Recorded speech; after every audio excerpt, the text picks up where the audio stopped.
to my channel. This is JMax Reacts, and I'm watching a video by Don-Angillo that says unpopular opinions that will get me canceled. This is him talking about Nicki Minaj, Cardi B, Ye, Taylor Swift, and more. I did a video similar to this in my last set with Queen Chama, and they were pretty interesting. So let's see what he has to say. Taylor Swift got famous because of Kanye West. Did she really though? I just wanted you to know.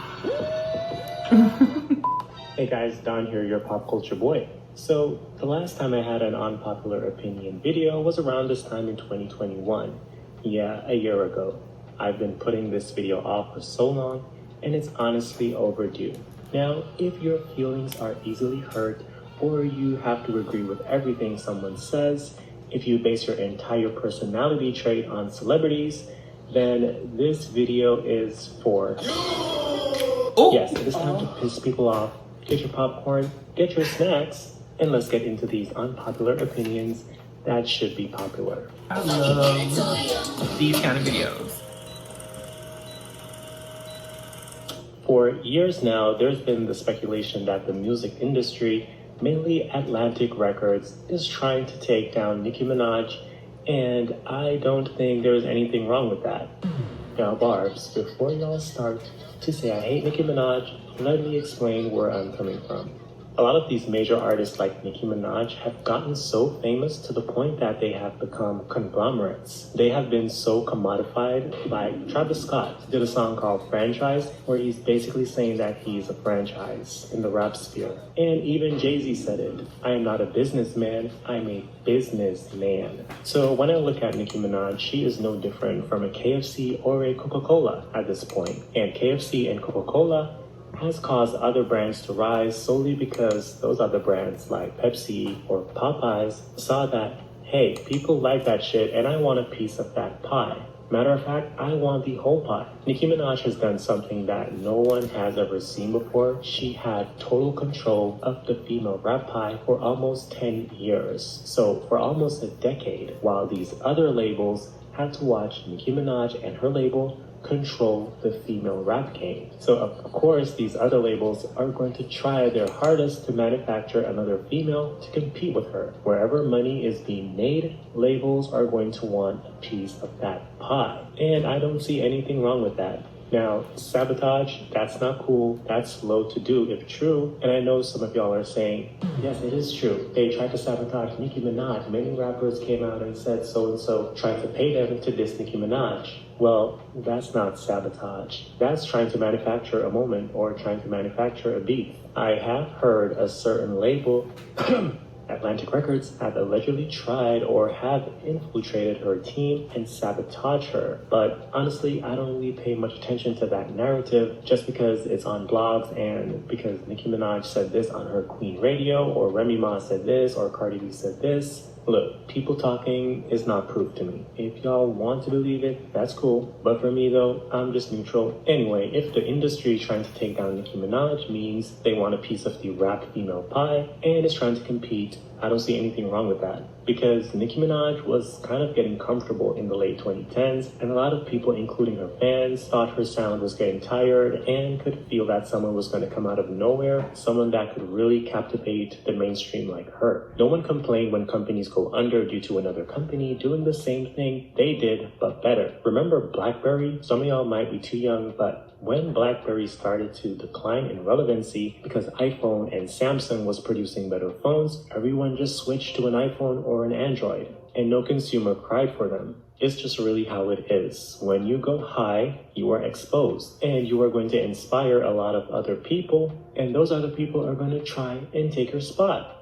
As humans, we are competitive by nature. And I feel like that's what's happening when it comes to this whole industry Nicki Minaj thing. I don't see anything wrong with it. Okay, now. Pretty sure he got some flack. I don't think Camila Cabello, aka the racist queen, let me stop. I don't think she deserves the backlash that she is still getting to this day for saying racist things on the internet, and let me tell you why. Remember this video that they tried to scrub off the internet? One less lonely. One less lonely. One less lonely. Who's gonna be one less? If I you, I'll be part of the KKK. There'll be one less lonely. gonna be one less of me. Yeah, that's Justin Bieber when he was younger, obviously. And I've never heard people still trying to cancel him for it to this day. Yes, people were upset, but people moved on really quickly. Now, I'm not saying y'all should go and torch Justin. I'm just saying it is interesting how people decide how extensive they will bring up their faith's past versus someone they don't like. Because, let's be honest, people already hated Camila because they thought she was purposefully overshadowing the other members of Fifth Harmony. So it was an aha moment when her racist messages online was exposed. Now, Justin wasn't really a hated celebrity in my opinion when that video came out. People might hate the things he's done, but not him. And I hope that makes sense. To play devil's advocate, a reason why people might not be on Justin's case as much might be that the video can be seen as just, oh, he was just joking. Yes, racist jokes, but oh, he was just joking. Meanwhile, we didn't see a video of Camila, only text, and she was like getting creative with the N-word. Like, excuse me? She was saying some crazy shit. She was saying some crazy things. Just an insight, so a lot of the things regarding Camila, she wasn't like making up herself, like she wasn't creating those posts. A lot of those posts, she was sharing them or reposting them on her Tumblr and on Twitter. So yeah, some of these posts she wasn't saying herself, she was just sharing it, some of it. She deserves the backlash though, like, don't get me wrong. But I have long since moved on from it, but I have moved on from the whole situation. And I'm not saying you should too, because I'm not here to tell you what to do. Right. And I do believe a racist person can change. That doesn't mean I'm going to be friends with them, but I do believe they can change. And I also believe you can say racist things, but not necessarily be racist. Okay, I agree with that. Shenseea featuring Megan Thee Stallion was a waste of a feature. Now we get it, sex sells, the raunchiness sells, but we are now in the 2020s. It's not like the 90s anymore. People are used to the trope by now. We already have WAP, and it seems like they were just trying to recreate WAP like Cardi B. Yes, this is a buzz song, but it wasn't buzzing, literally.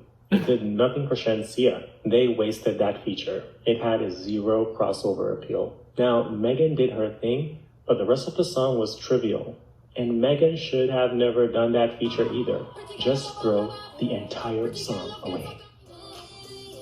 Freaky Deaky by Tyga featuring Doja Cat was heavily slept on. Yes, it was a top 40 hit and went gold in the US, but I think the song deserves more. It did. That song should have at least been in the top 10. Tyga and Doja had great chemistry, but y'all slept on that song. That song should have been a hit or a bigger hit.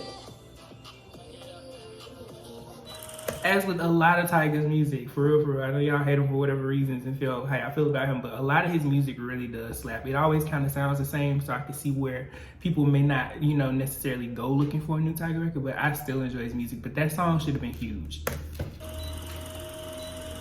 Cardi B should have never sued Tasha K, and acknowledging Tasha K only validated Tasha and kind of cemented her into pop culture. Oh. Now, I will say Tasha K was very reckless and stupid to get on the internet saying Cardi B had STDs and inviting people onto her platform, validating it just to trend on the internet was really stupid. And I know probably some of y'all are saying, Don, it is Cardi's right to sue Tasha K. And honestly, you are right. It is Cardi's right to sue, but some of y'all just love the drama and chaos because it couldn't have been comfortable for Cardi having to take someone to court for lies and to prove that she didn't have STDs. Like, can you imagine? That must have been really degrading, having to stand in front of a court to prove you do not have STDs or disprove the other lies that someone said about you. Mm-hmm. And am I the only one who thought no one took Tasha K seriously and knew she was just doing it for clout? The last thing I heard about Tasha K is that she has moved to somewhere in Africa to avoid paying the $4 million she now owes Cardi B. Now, I'm not a lawyer, so any lawyer here, please let me know if she can actually avoid paying Cardi B by doing this. All of this just got me thinking, so Cardi paid lawyers, went through the courts to hold Tasha K accountable for her lies, and now she's being awarded $4 million. And I hope it's just to hold her accountable and not to actually get money, because that would prove that a lot of these A-list celebrities are going broke because she lost money and Tasha hasn't paid her yet. Matter of fact, Tasha K says she doesn't even have the money. In this lawsuit, like, is Tasha K worth that amount of money to pay that? I ain't got it. It was not worth it in my opinion. And I get it. Someone telling lies on you with a platform cannot be easy to endure. And yes, every action has a reaction, but sometimes the reaction is simply not worth it. Hey, before I move into next unpopular opinion, please give this video a like and share it with a friend. I would really appreciate it. Taylor Swift got famous because of Kanye West. Now, I know the Swifties are about to cook my ass and eat it, but I do believe Kanye made her more famous. Side note, I do have a video planned on Taylor Swift, but I want to get my unpopular opinion out first, just to show the Swifties that, hey, I'm not a stan. I don't stan any celebrities. There are artists that I really love, including Taylor Swift. Anyway, in my opinion, he made her famous. Yes, she was famous already, but to me, after Kanye said Beyonce should have won the award instead, her fame skyrocketed. Now, I was already a fan, but a casual one. Like, I never had her music saved, but after that, I started to listen to her albums and downloading her music. I have this family member who doesn't listen to music made by white people at all. But yeah, that family member did not listen to pop music whatsoever. But after the Kanye incident, they were bumping to You Belong With Me. And at that moment, Taylor Swift was cemented as a young legend in pop in my books. As long as you know, this was a really good win. I love Don-Angillo. His opinions are always super neutral, unbiased, and I do love how he respectfully says what he has to say. He explains it so you understand where he's coming from, and then he's like, it's just an opinion. We don't have to fight, you know what I mean? I love that it's always respectfully shady as well. And yeah, I don't think any of these, had me just like feeling like, oof. I think the way he addressed them all is pretty spot on. Yeah, super spot on. But yeah, this is my, I love these unpopular opinion videos, from him to Chalma to other people, as well as just any other thing that kind of helps us think a little bit more about who we love or who we don't love in a different way. It's always pretty cool. So let me know your thoughts about this below. Comment, like, subscribe. Until next time, peace.